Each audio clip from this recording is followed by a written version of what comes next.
Good evening. As mentioned before, that we have a part of follow-up the doctors for our continuous long program of implant dentistry as a part of the long courses that we follow the doctors to help them. We picked to you today one of the important topics to talk about the dental implants at the aesthetic zone. So today I will talk about a very critical issue to place dental implants at the anterior region. Really, we have received a 27 years old female patient had a very bad experiences. The first experience was digital guided implant placement at these sites. The strange part of the history I talk, and I also recommend in complicated and complications treatment cases to have a detailed history with the patient and to written and to notice every mistake, because our patient here told me that she had a bad experience of digital guided implant placement by AI, or I don't know what was done for this poor patient. I'm sure that we have a missed proper treatment plan.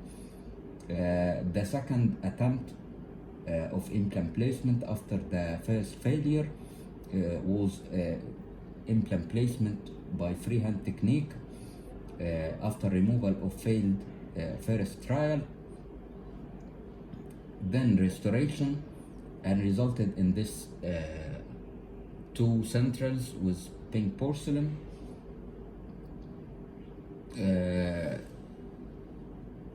Let's talk about the variables of pink aesthetic score to assess the pink aesthetic of this case. We have to think about the gummy smile treatment, because the patient have obvious gummy smile. We should decide how to treat this condition at the aesthetic zone. And if we are assessing the pink aesthetic score, we will talk about the mesial papilla. Is it absent or incomplete? I think it's absent, so I will give 0. The distal papilla shape versus reference tooth, also I can give 1 for incomplete distal papilla. Then the level of the soft tissue margin, I think that we have a major discrepancy over 2 millimeters, so I will give 0. Then the soft tissue contour, natural matching reference tooth, I think it's unnatural, so I will give 0. The alveolar process, here we will talk about the alveolar process deficiency. Is it obvious? Yes, it's obvious, so we will give another 0.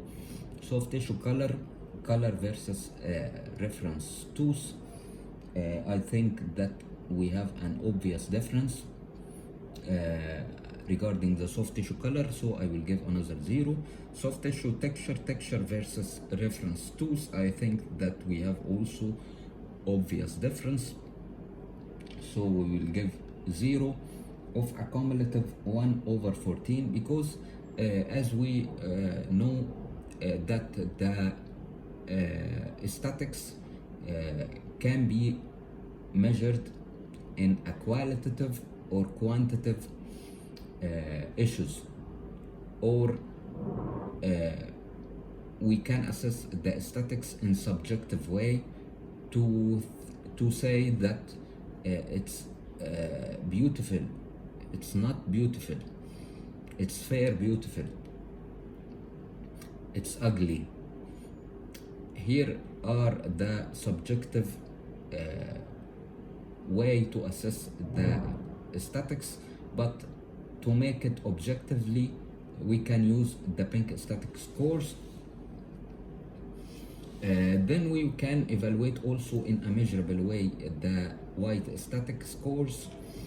Regarding the tooth form, I will give 0 for a major discrepancy.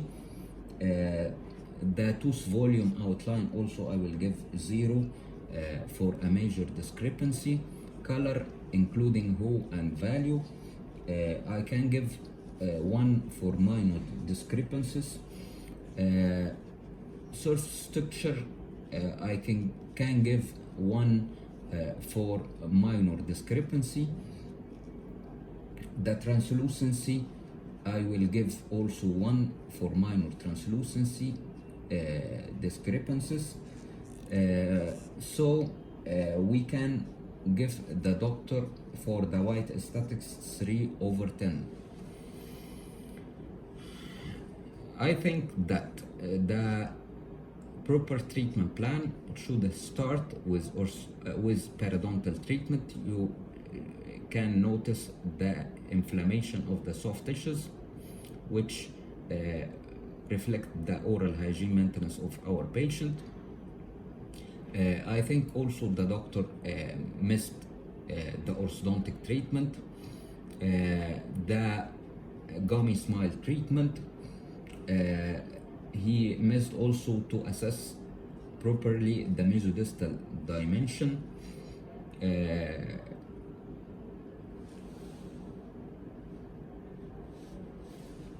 I do recommend that if you have any restoration at the anterior region, you can take a photograph of uprighted head.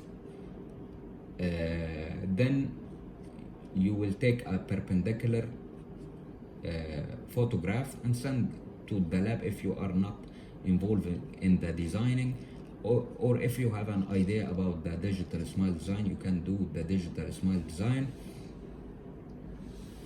And here is the 2 implants placed by another doctor. After 2 trials, we found the problem of 2 close shoulder implants with this result. So let's remind each other the 3D implant ideal position in the aesthetic zone.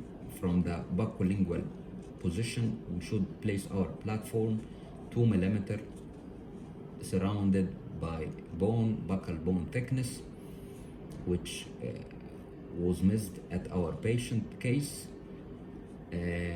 Implant fixture directed to adjacent cingulum from the buccopalatal consideration. From the mesodistal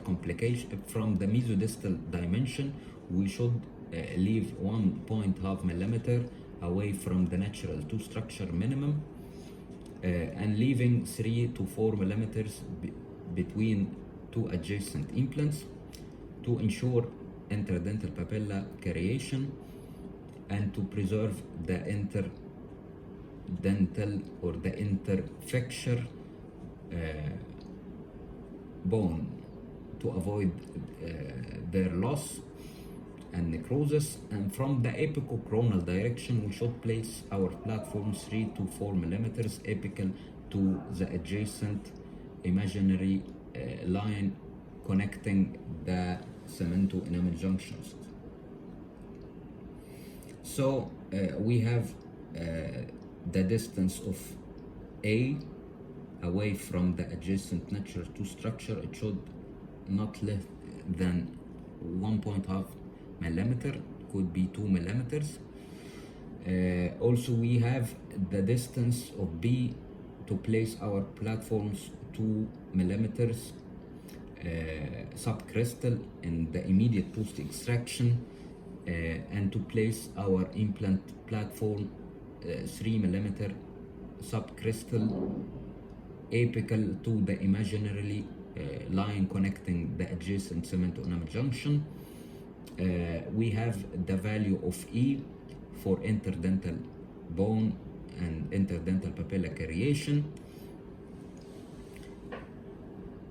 So we start correcting the problem, or telling to our poor patient that we have multiple problems that necessitate the implant removal, to remove either the two implants or mainly the right one.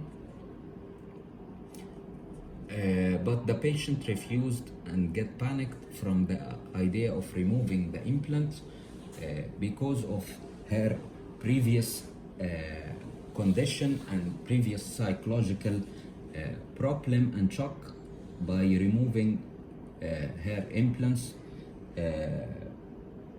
for after the first surgery, and after finishing the second surgery we also need to remove the implants. So here we can assess the condition that we have multiple corrections. We need to correct the soft tissue, volume, thickness, keratinized oral mucosa, the level of the implants inside the bone, which necessitate implant removal,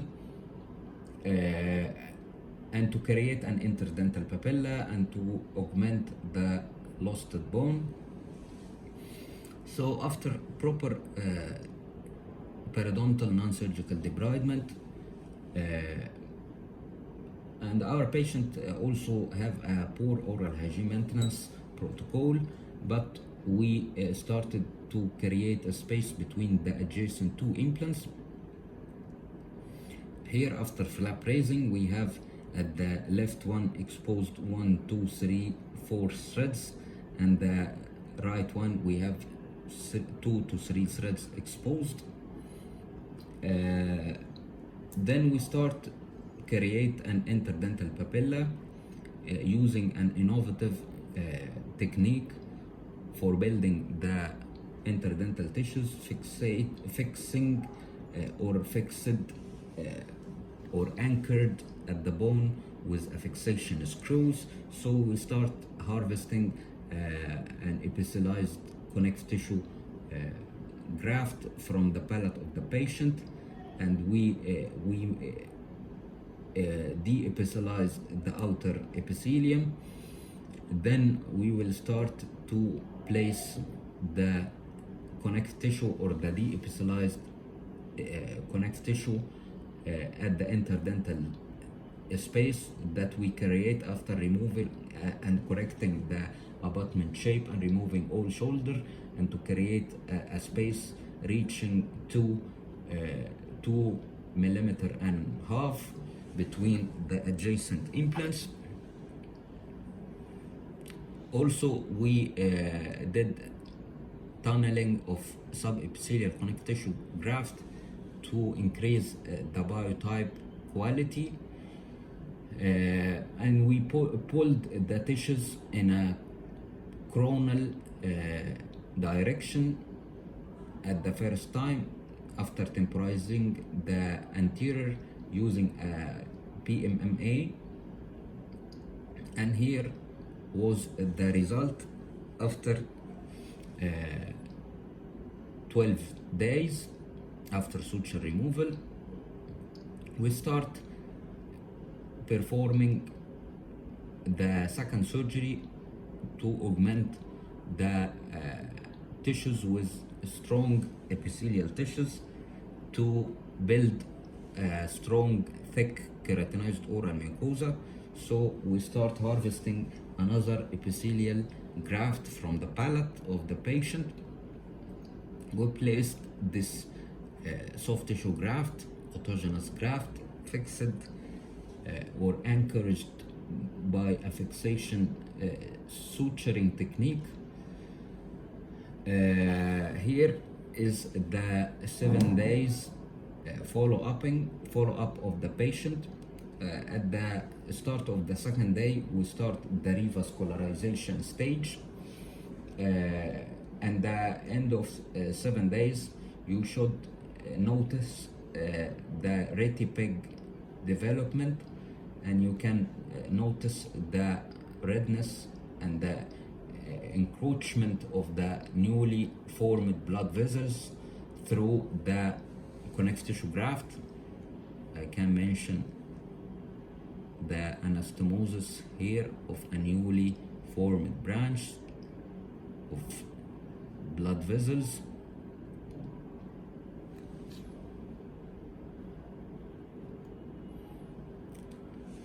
At the end of 10 days, you can expect healing of 0.75 millimeter of the free gingival grafting.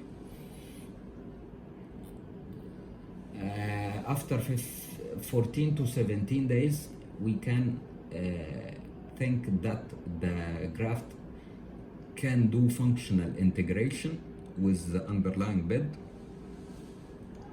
I do recommend at these cases to postpone the suture removal and to use proline material to minimize the oral bacterial biofilm accumulation around the suture material, to prolong the time of suturing, and to postpone the suture removal time up to 17 days. After 12 weeks, we found a mature vasculature. You can see at the healing stage after 12 weeks a superimposition or a creeping attachment and moving of the soft tissues also at the coronal direction, and we have here an inter-implant space created by removing and correcting the abutment shape. Then we start doing the digital scanning and digital cast fabrication and fabricating the 4 units, and here is the final. We can say that implant rehabilitation in the aesthetic area is a clinical challenge because patients' expectations not only for implant osseointegration but also an aesthetically ideal result and a reduction in the treatment plan time. Of the many factors that contribute to the final outcome, the 2 most important ones are the bone and soft tissue deficiencies at the implant site. Keep in mind the most important 2 issues are well-colored implant placement by a bone with thick soft tissues. Really, the diagnostic phase is at most important, with not only bone soft tissue deficiency being addressed but also skeletal gross dental implant soft tissue parameters such as altered passive eruption, because our doctor missed the gummy smile treatment, and the morphology of the root adjacent to the edentulous areas.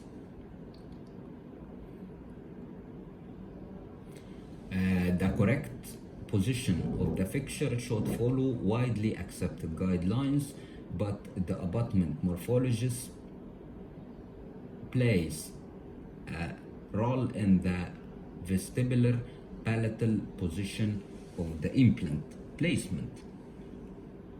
The long axis of the implant aiming at the incisal edge of the future restorations is the most appropriate implant position when a shoulderless abutment is used and allows a restorative crown morphology with a cervical contour resembling the natural tooth structure.